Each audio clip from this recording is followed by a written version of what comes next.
Hello and welcome to another Looney Tunes review video. If you are new to the channel, make sure to subscribe to follow my journey to review all 1000 classic Looney Tunes shorts and give this video a like as well. So this is a review for a Kiddies Kiddie, and with me today, I don't know if I want to say two kiddies, but the kids at heart, yeah, we'll say that, are my good friends Mark, Arnold, and Kamden Spies. Say hi, guys. Hey. We have to act more mature. Okay. Yes, we're cartoon reviewers, damn it. Just a few bits of info to get underway. So as mentioned, this is a review for a Kiddies Kiddie released on the 20th of August 1955. It's the 747th in the series, and it's directed by Friz Freleng. You can find this beautiful restoration on the, as of this recording, newly released Looney Tunes Collector's Vault Volume 1 Blu-ray set, and I have a link below to that set. You will not find this short on YouTube as it is under copyright, unless Warner Brothers themselves choose to upload it. But in case you haven't seen this one, well, Suzanne, she's broken all her toys, and she asks her mother if she can get a cat. Nope, you can't get a cat. Sylvester ends up in her backyard anyway, and she decides to, take on Sylvester. Sylvester tries to escape, but it's like, well, what do? Do I go out with the dog, or do I stay with this kid who's just messing with me? And yeah, all sorts of shenanigans happen. So yeah, it's an interesting one. Not really much to it, except for one bit of trivia, which Kamden, explain to us, what is the significance of this Suzanne character? Suzanne, until we get into the late 60s period, is the last major comic book character introduced into Looney Tunes canon. And now I want to start by saying that she was introduced in Bugs Bunny Trick or Treat Halloween Fun number 4, characters Mark Anthony and Pussyfoot as the co-stars of the characters. Mark Anthony put in a short line of Looney Tunes characters like the Goofy Gophers and Hubie and Bertie that had only one but a notable appearance in a comic book. And now I want to read the quick trivia notes on the Grand Comics database. This is considered the first of 23 Suzanne comic stories that appeared mainly in Daffy Duck and various Dell Giants between 1956 through 1960. All were drawn by Al Hubbard. By the way, you can see his whole biography in a Sniffles cartoon that SC and I provide commentary for in the future. So this plot draws heavily from a 1953 Chuck Jones cartoon, Kiss Me Cat, which the plot is derived directly from. The character Suzanne originated Friz Freleng's A Kiddie's Kiddie, and Daffy number 7 would be released at the same time. The story here has some introductory elements that the Daffy story does not. The appearance of Suzanne Mother in version 1 of the father interacting with the two earlier guest stars. Suzanne herself is visually more similar to Friz's earlier animated version than she is in Daffy number 7, in which the story is more subtle in look and the tenor of all subsequent Suzanne's entries. This is by Michael Morgan, who I've accidentally botched when reading this from the Grand Comics database. I didn't even know it was in comic books, so that's news to me. And I've read many Looney Tunes comic books now. So it's always interesting to see how some of these little unassuming characters, these one-shot characters, would end up having a second life of sorts in the comic books. Characters like Oliver Owl just appears a few times in the 30s and would end up being Henry Hawk's friend. For anyone who's interested in Dell Comics at all, they know that the biggest selling comic book outside of Carl Barks's Uncle Scrooge in Disney's comic stores was John Stanley's Little Lulu, who was a massive star in comic books at this point. And there's biographies and essays written about Stanley. Stanley is one of the most important comic book artists and writers in the history of comics, up there with Kirby and Ditko in terms of notoriety and significance. Although I'll say Irving Tripp is the artist, so for the yes, thank you. Yeah. The character was so popular by 1955 that her compadre, you call her, Tubby, was launched into his own series by this point too. So Stanley was very much in the vogue. And Looney Tunes comics, as well as other publications from Dell, I'd always try to would jump on similar bandwagons to catch the fever in a way. Suzanne is a little girl, and this kind of fits well in that era. Hubbard wrote and drew every one of these stories, and he relies heavily on shapes and structure.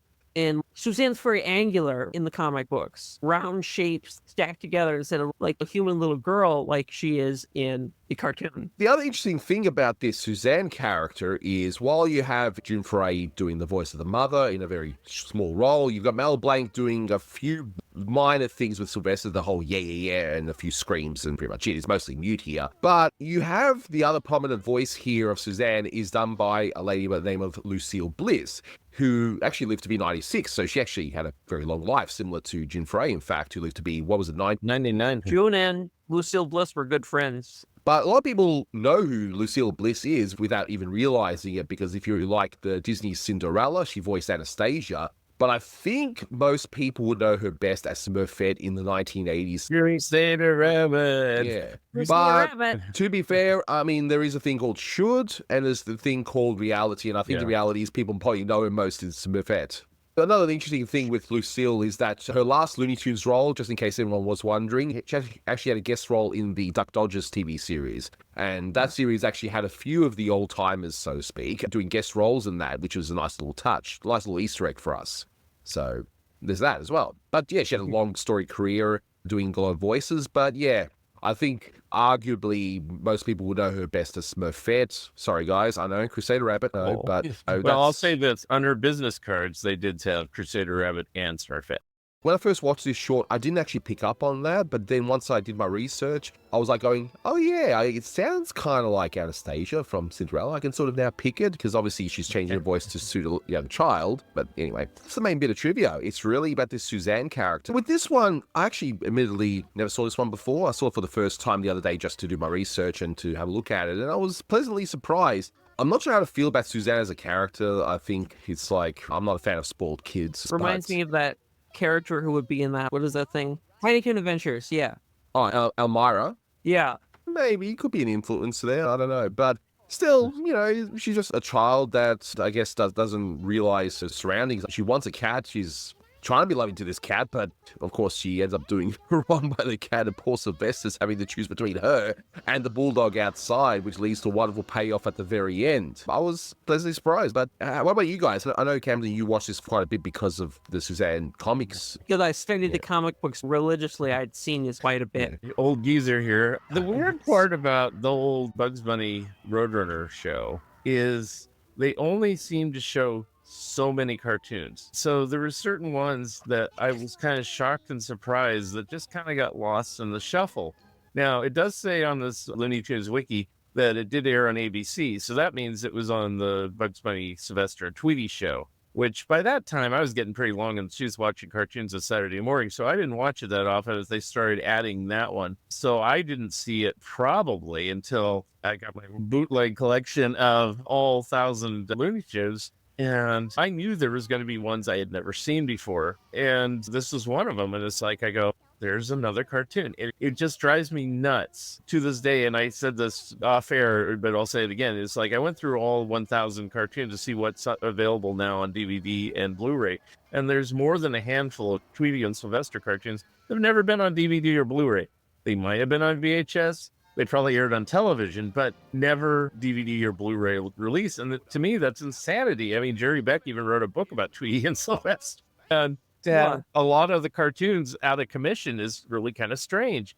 There's nothing particularly offensive about them. I mean, apart from explosions, it even talks about on this wiki that they censored some of the explosions. Well, that was standard practice on Saturday mornings, which is probably why I stopped watching them anyway, because yeah, they'd censor them on there, but they wouldn't censor them on afternoon TV or in the movies or elsewhere. So I'm glad they put it on the Collector's Vault Volume 1, and I'm hoping there's many more volumes to get the remaining ones out there. By doing this journey of watching all 1,000, yeah, I'm going to come across ones certainly I haven't seen, and this is definitely one of them. But yeah, it's a nice little surprise. But I reckon we take a look at this short from start to finish and go through why this one might be one to pay close attention to once you get that Collector's Vault set, and link in bio. So buy, okay? It's easy to buy. Yeah. It's a great set. So much like with what Friz has been doing of late with a lot of his shorts, it has a storybook type feel to it. It's got that UPA feel.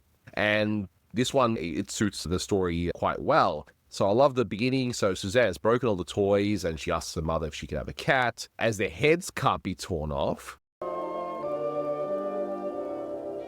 Suzanne! Yes, Mommy?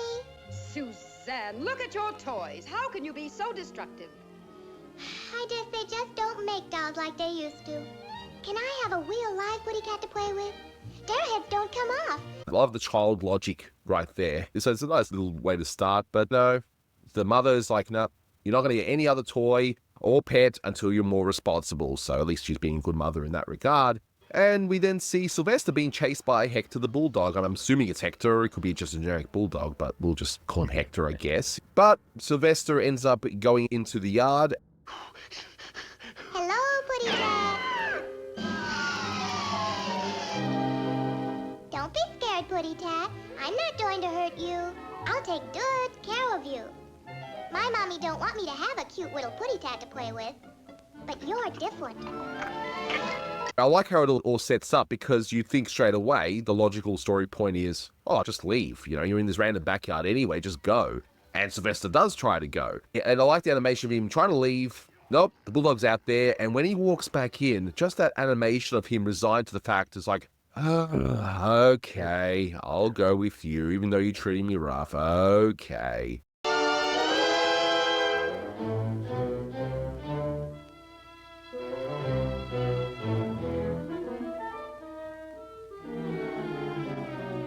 Just fantastic animation. I'm not sure who would have done that. Looking at, it could be Ted Bonnickson, I don't know. But anyway, Suzanne drags Sylvester by the tail down the stairs, saying we got to be careful, otherwise we might get hurt. You know, Sylvester's getting hurt while this is going on. But, you know, again, Suzanne's just so oblivious. I mean, Mark, what do you think of Suzanne as the character? Obviously, they're trying to make her the new Looney Tunes star. I don't know if you're a big Charlie Brown Peanuts fan, but it kind of reminds me a little bit where Charles Schultz introduced this character named Charlotte Brown as kind of an antithesis of Charlie Brown. But it didn't quite work, and there was already Lucy in the strip. And so I'm kind of thinking about it this way. It's like, yeah, they're trying to bring in this girl, but we already got other blustery human characters like Yosemite Sam, and just a little girl.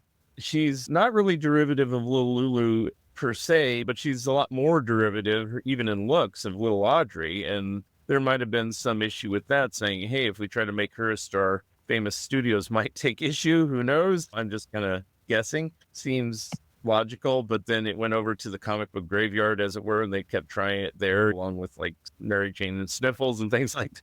I like the cartoon, but I don't love it. It might be because it's not ingrained in my memory as much. I think it was typical of when Looney Tunes did this all the time. They were always trying to introduce new characters, and some of them worked, and some of them didn't. And Suzanne really didn't. I think as a one-off character, she's fine, but I'm glad that she didn't come back, because I don't think there's really any way to go with this character. She also reminds me of the kids in the Chuck Jones shorts, like the little boys that are watching the Roadrunner cartoons. It's like they didn't really know what to do with little human kids. You know, they tried, because I think they thought, well, we can't just do funny animals all the time. Well, you know, sorry, Warner Brothers, Looney Tunes, whatever you want to call them. That's where your best bang for your buck is. They were great with funny animals and Elmer Fudd and Yosemite Sam, but for the most part, animals. Yeah. And it might be the UPA influence again. We mentioned on one of the other commentaries about Gerald McBoing Boing. I'll say it again. So it's like, if another studio is having a success with a human character,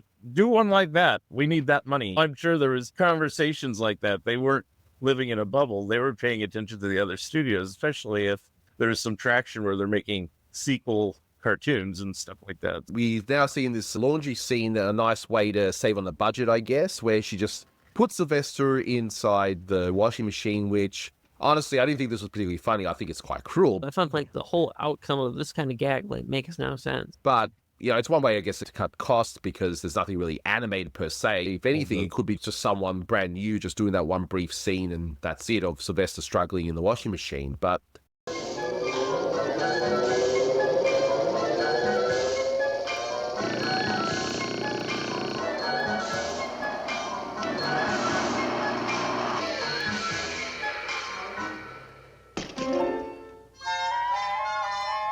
in any case, he's washed, I guess. At least he's clean. Probably as clean as he'll ever be.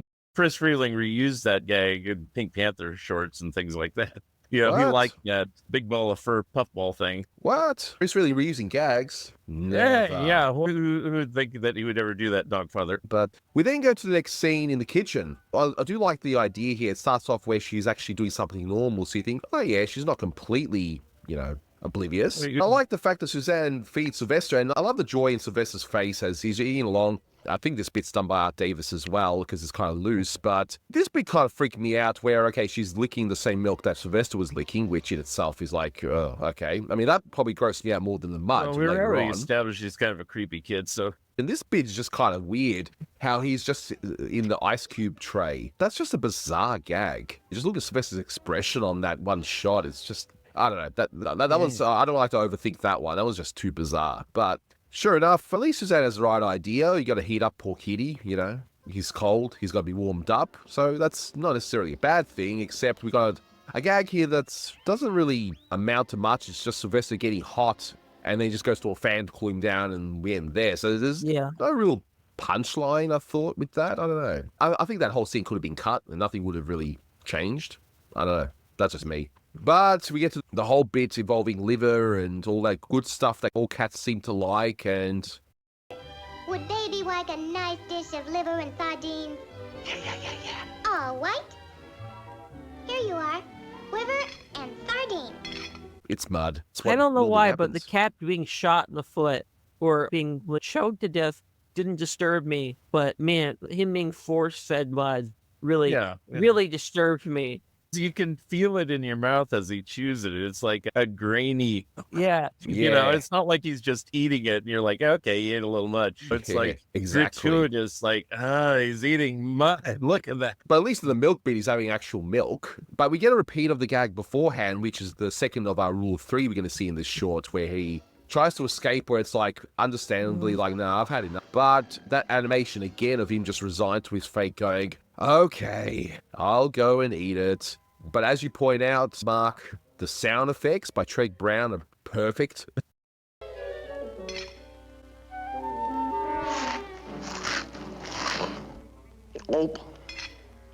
Now make it all gone. So disturbing. And the animation is just incredible. It's Just gross. Sylvester, just, he's just, awful. Just, It's uncomfortable. Also, because it went on for longer than it should have. that's why I love it, because Yeah. it's ridiculous. But the next shot is, I don't know, it's a little bit of a nothing gag, but I guess it's okay, where she's pushing Sylvester along on the swing, and Hector, I guess he turns into a cat for a moment because he's so good at climbing trees. I didn't realize dogs could climb trees so well. But then we see some nice little off-screen budget-saving action where Hector must have done some really bad things to Sylvester.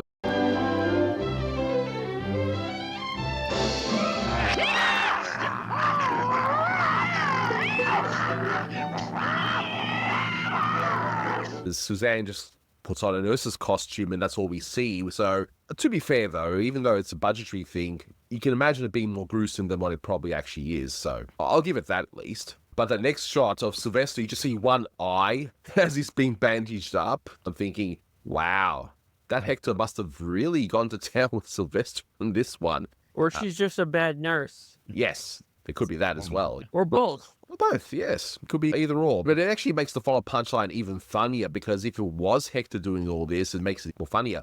But we see the one bit where, I guess if you're someone that waxes or whatever your body hair, this is probably too hard to watch.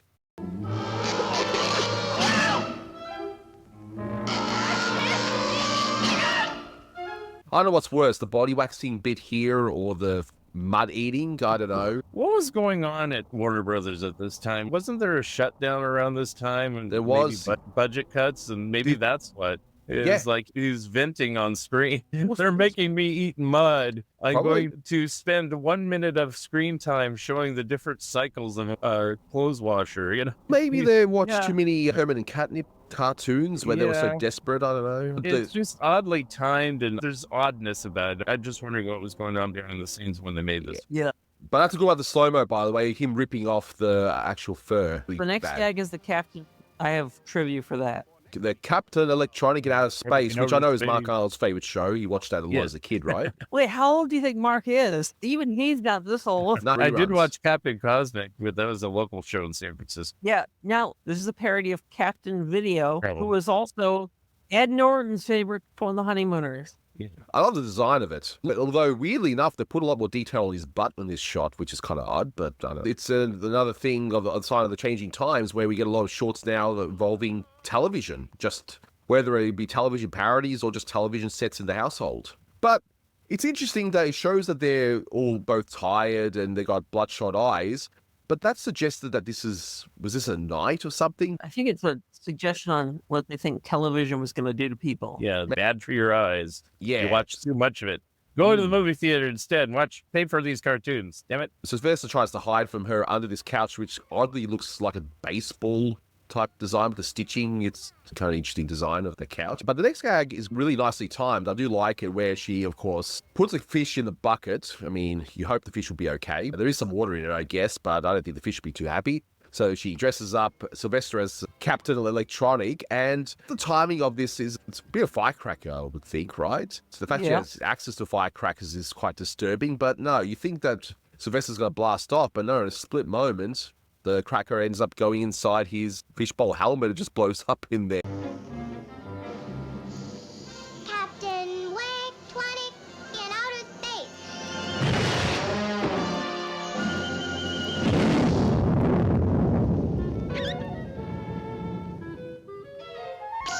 Doesn't he have like no face after this? Yeah, he's just, I am done. And who could blame him after all of this? So we get a resolution where the mother is like, okay, you can actually have a cat, and Sylvester's not having any of it. And it leads to probably the funniest bit of this short. I don't know if you guys agree with this, where Sylvester could escape. The dog's not around. But no, he actively goes looking for Hector and even kicks him in the face.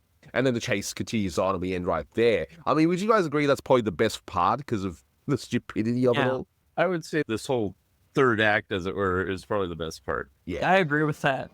Anything after the mud.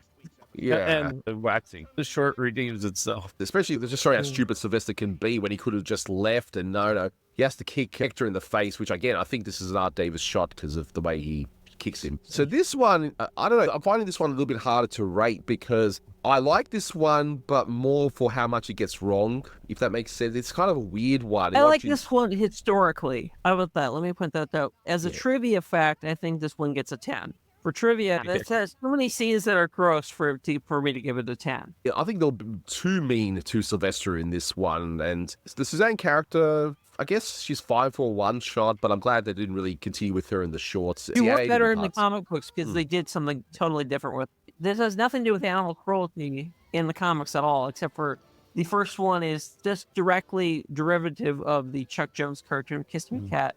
They never appear with Mark Anthony Post again. In fact, animals are completely dropped from the Suzanne strip.